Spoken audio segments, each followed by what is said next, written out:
Selamat datang di kelas malam, ruang sunyi tempat kita menelusuri kegelapan dunia. Hari ini, kita tidak sedang membahas film, mitos atau psikologi kriminal. Kita akan bicara tentang dunia yang perlahan tapi pasti menuju jurang Perang Dunia Ketiga.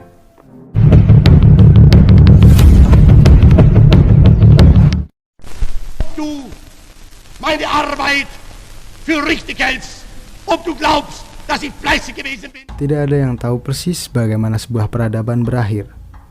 Tapi sejarah selalu meninggalkan petunjuk terkubur di antara naskah tua dan rekaman kehancuran.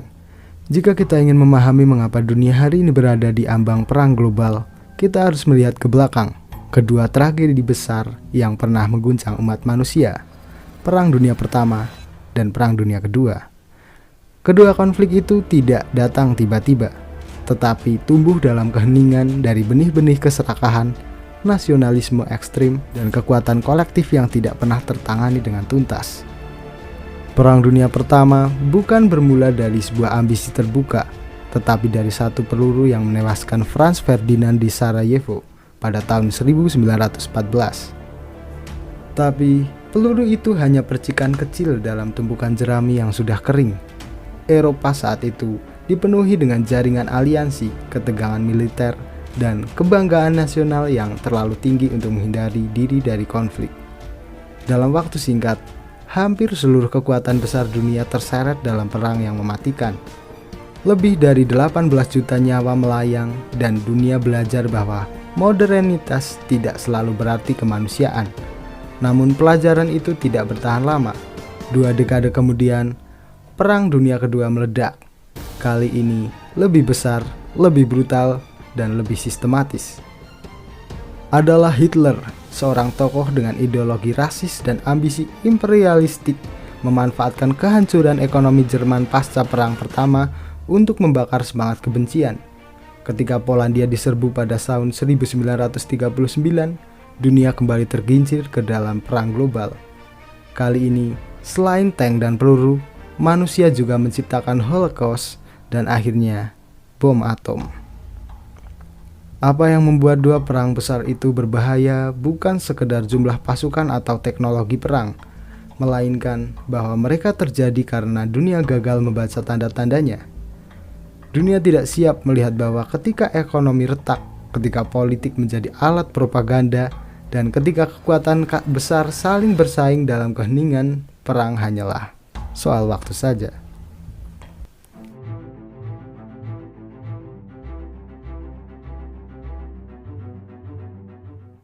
Kini pada tahun 2025, kita hidup dalam dunia yang tampak damai di permukaan, tetapi mulai retak di bagian dalam.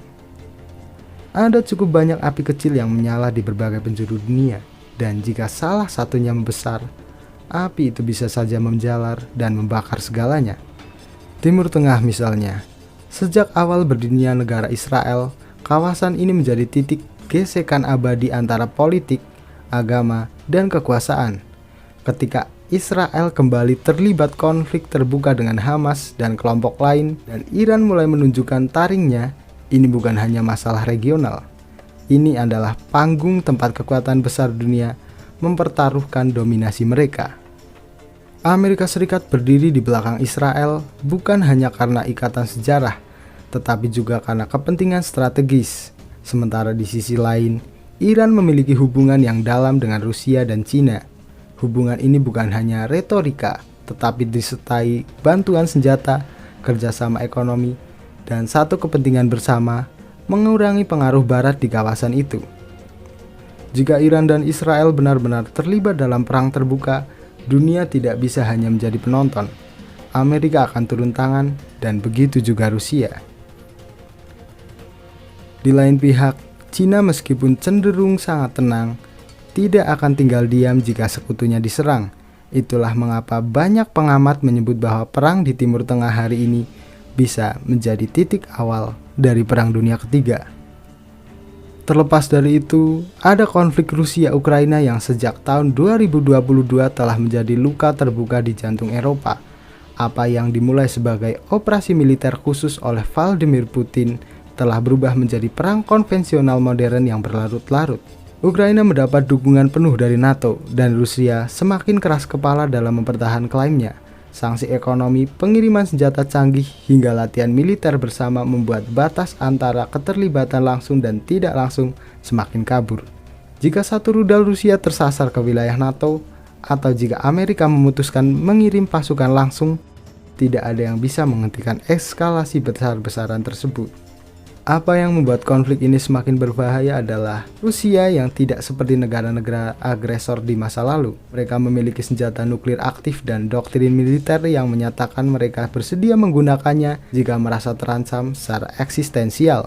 Ini berarti berbeda dengan Perang Dunia I dan II, Perang Dunia III bisa terjadi dengan waktu persiapan yang jauh lebih singkat dan dampak yang jauh lebih luas. Namun bayangkan, perang tidak hanya datang dari barat dan timur tengah. Asia Timur menyimpan ketegangannya sendiri. China menganggap Taiwan sebagai bagian dari wilayahnya dan menegaskan siap mengambilnya dengan kekuatan militer jika diperlukan. Taiwan di sisi lain adalah mitra strategis Amerika, Jepang, dan Australia. Jika Taiwan diserang, tidak ada keraguan bahwa sekutu-sekutunya akan menuntut balas. Dan ketika itu terjadi, Asia Timur akan berubah menjadi medan peperangan besar. Korea Utara dengan rudal-rudalnya yang tak terduga akan ikut bermain, dan dalam hitungan hari, kawasan yang menjadi pusat ekonomi dunia bisa saja hancur.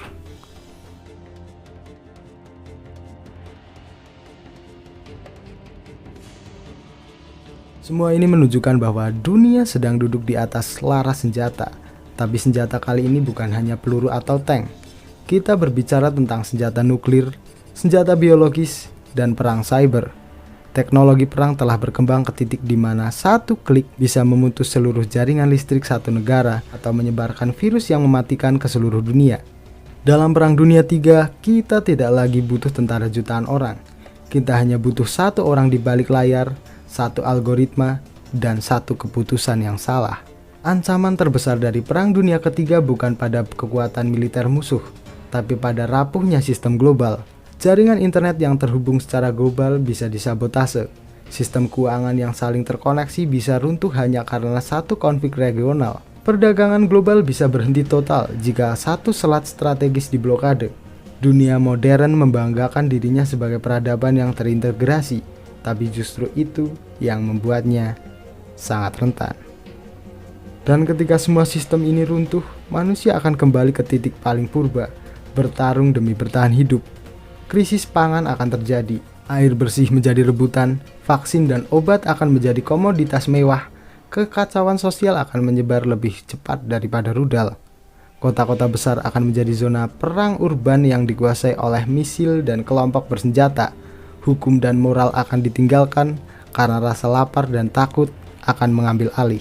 Bahkan jika dunia ini berhasil bertahan dari minggu-minggu pertama perang nuklir, kita tetap tidak akan keluar tanpa luka yang tak bisa disembuhkan. Musim dingin nuklir akan menutup langit dengan abu dan debu radioaktif. Panen akan gagal, suhu global akan turun drastis, dan bumi menjadi tempat yang tidak lagi ramah bagi kehidupan manusia. Manusia mungkin tidak punah sepenuhnya, tapi peradaban seperti yang kita kenal hari ini akan lenyap. Tidak akan ada internet, tidak akan ada listrik, tidak ada rumah sakit, hanya reruntuhan dan cerita-cerita kelam tentang masa lalu. Namun di tengah segala ketakutan ini, satu pertanyaan tetap menggantung.